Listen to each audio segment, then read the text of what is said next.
All right. Well, I'll call the meeting to order and ask if I could get someone to make a motion to approve the agenda this morning. I'll make a motion. I'll second. Okay. All those in favor? Aye. Aye. Okay. Thank you. If anyone has any conflict of interest in terms of this meeting today, please say so now. If not, soon we can move forward. Okay, thanks. So the next item on the agenda is a resolution to dispose of real property via the upset bid procedure authorized by North Carolina General Statutes 160A-269. The action is to approve the resolution as drafted. I think there's a copy there for you guys to look at. Hope you've had a chance to see it. Basically, we've been approached by a interested party who has made an offer to purchase our store and that adjoining lot that we bought about a year or so ago for $395,000. There's no realtor commission, so if you were to factor in a 6% commission, that equated value would probably be between $415,000 and $420,000, which isn't really too far off from what the original appraisal was at $460,000. That was a special appraisal that we had ordered back before we started getting the word out that we wanted developers to do RFPs to purchase the property and redevelop it for us. So that's sort of where we're at. And if it's okay, Phil, I'll ask you to maybe go through the procedures on the upset bid process, since you just recently did that with the police department, so everybody will know what will happen. Yes, sir. So if the board approves the upset bid procedure this morning, the advertisement for that procedure will be placed in this Thursday's edition of the Franklin Times. And essentially the minimum bid in order to upset is 5% above the current amount. So I believe that's $414,800 would be the next highest bid. And essentially what we have is a 10-day period from the publishing. So 10 days from this Thursday would actually be the following Sunday. If you bear with me, I'm going to try and pull up the calendar here and make sure I cite our dates correctly. So that would give us until the 27th.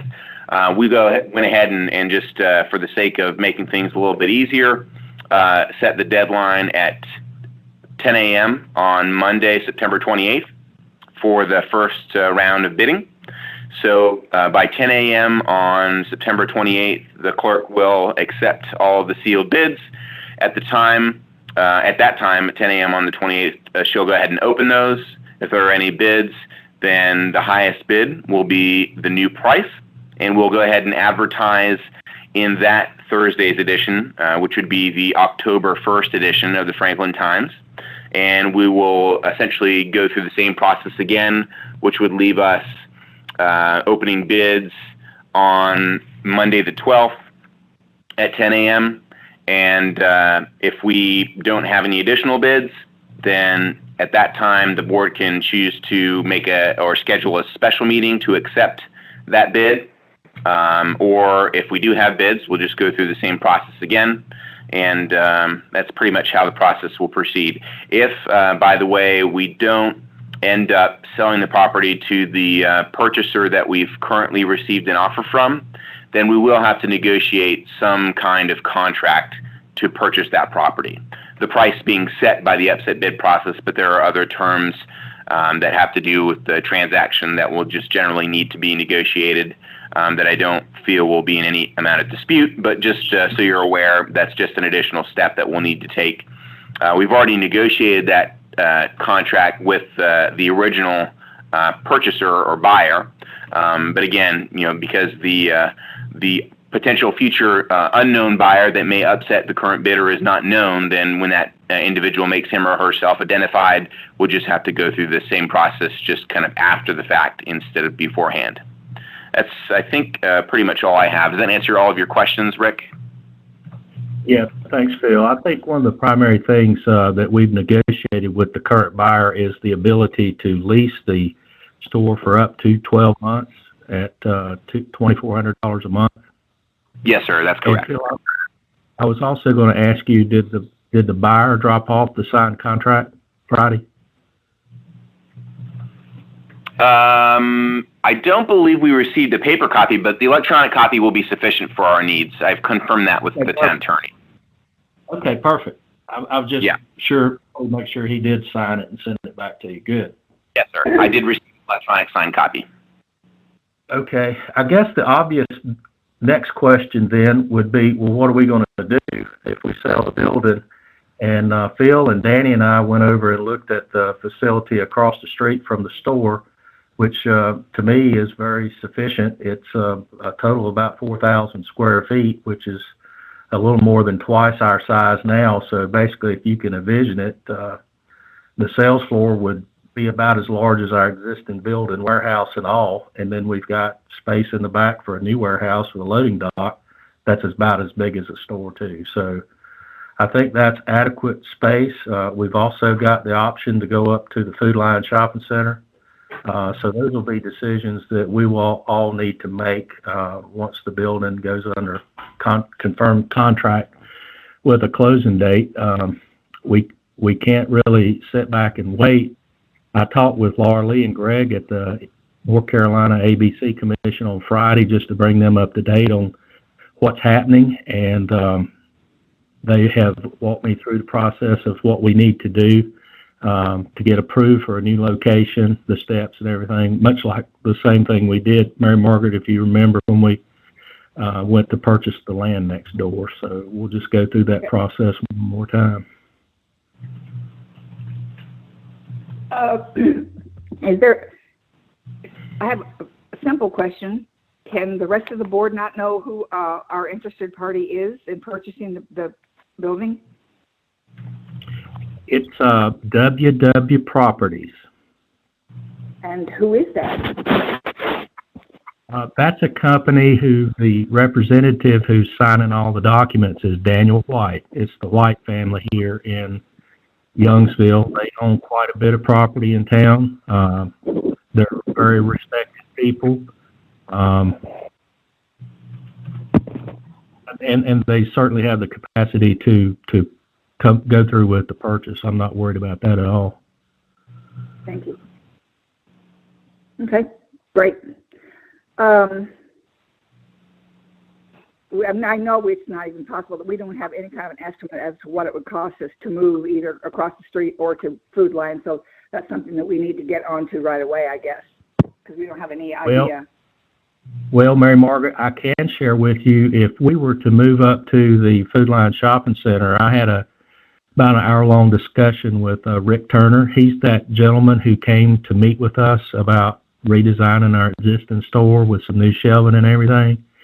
Right. And he completed a project down in Johnston County, which is a similar size as to what we looked at up there at the Food Lion. And his all-in cost for all of the shelving fixtures, the sales counter, the grocery carts, the lighting, the specialty lighting, the down lighting spotlights to highlight the shelving, the flooring, was about $90,000 to $95,000. So that's sort of what we could expect for the Food Lion Shopping Center. I think across the street, we could pretty much expect about the same cost for upfitting the store with what equipment needs that we have. The good thing is the space across the street is pretty much already finished on the inside, and I feel like that the landlord, and Danny, you can back me up on this, I think they're very amenable to perhaps spend a little bit more money on making sure we're satisfied with the space as opposed to the Food Lion Shopping Center. It's just, a gravel floor, start from scratch. Yeah, I agree. well, I hate to see us move completely out of downtown. I still want to see us do both places if we could anywhere, find it in a budget to do that. I think that's something we should definitely consider. Yeah, Mary Margaret, I'm right there with you on that. And I feel like if we were to make a first step move the place across the street would be the most logical. And I feel like within a couple years, we would be able to make enough money to support that expansion to a second location. Yep, I do too. I think that'd be the smartest way to go. Well, Okay. it sounds like we're all thinking the same way, so let's go ahead and bring this to a vote. Would someone like to make a motion that we go forward with I the make- upset bid? Go ahead, Danny. I said I make a motion that we move forward with this resolution for the upset bid process. I second it. Okay. Is there any further discussion? Okay, with not hearing anyone, all those in favor say aye. Aye. Okay, it's unanimous. Thanks, everyone. I think this is a great day for us. Well, I don't remember what we bought the property for, so isn't that terrible? I can't remember. That's okay. We owe about $173,000. So the net proceeds from this transaction, just assuming that it stays at the $395 with no debt, we'll have a little over $200,000 of cash coming out, which would more than pay for the equipment that we need for the new store, and it would provide us with working capital in order to expand our inventory. So it could very well mean that there wouldn't be any borrowing need to go into that location across the street. Let's keep our fingers crossed. Yeah, because I hate to see us going into any debt if we can keep away from it. Sounds good. All right. Well, there's no other items on the agenda unless someone would like to say anything. Rick, I do have just one comment, if that's all right. Sir, go ahead. All right. So I just wanted to let everybody know that this week we're going to be conducting some additional interview steps for the system manager position, and wanted to draw your attention to the fact that I'll be sending you some information via email regarding those steps. If you could, when you have the opportunity, please review those materials. I think they'll be very helpful to you in evaluating. At this point, we've got two good candidates, and some of the materials, especially some materials that I had given to the applicants and had them complete remotely under a time-limited format, will be directly related to our move across the street and also directly related to us potentially opening a new store at that Food Lion location. Specifically asked these individuals, again, given a time-limited format and a limited amount of information, to prepare plans for both of those projects and also to prepare budgets for both of those projects. And so I think in preparation for meeting these individuals during your October meeting, I think reviewing those materials would be very, very helpful to you. So that way you'll have better informed questions as to why they might have put certain things in certain areas, for example, of the Food Lion store budget and or the move from our current location to the location across the street. So just wanted to share that information with you and draw your attention to the fact that you'll be receiving that correspondence from me sometime this week. Thank you. All right, great. Sounds good. That's all I have. What about candidates for the board?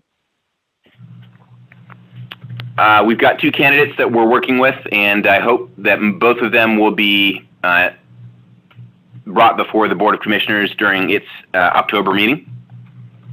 Okay. But, yep, if you have anyone else, certainly we're always open, because we have, at this point, 2 vacancies, and we'll have 3 vacancies once Mary Margaret, completes her resignation, so we'll need 3 total.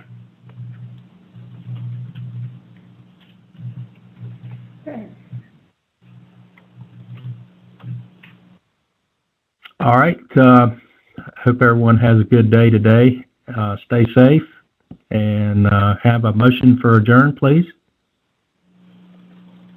I motion we adjourn. Second. All those in favor? Aye. Aye. All right, thank you. Have a great day, everybody. You too. Thank you. Okay. Thank you. Uh-huh.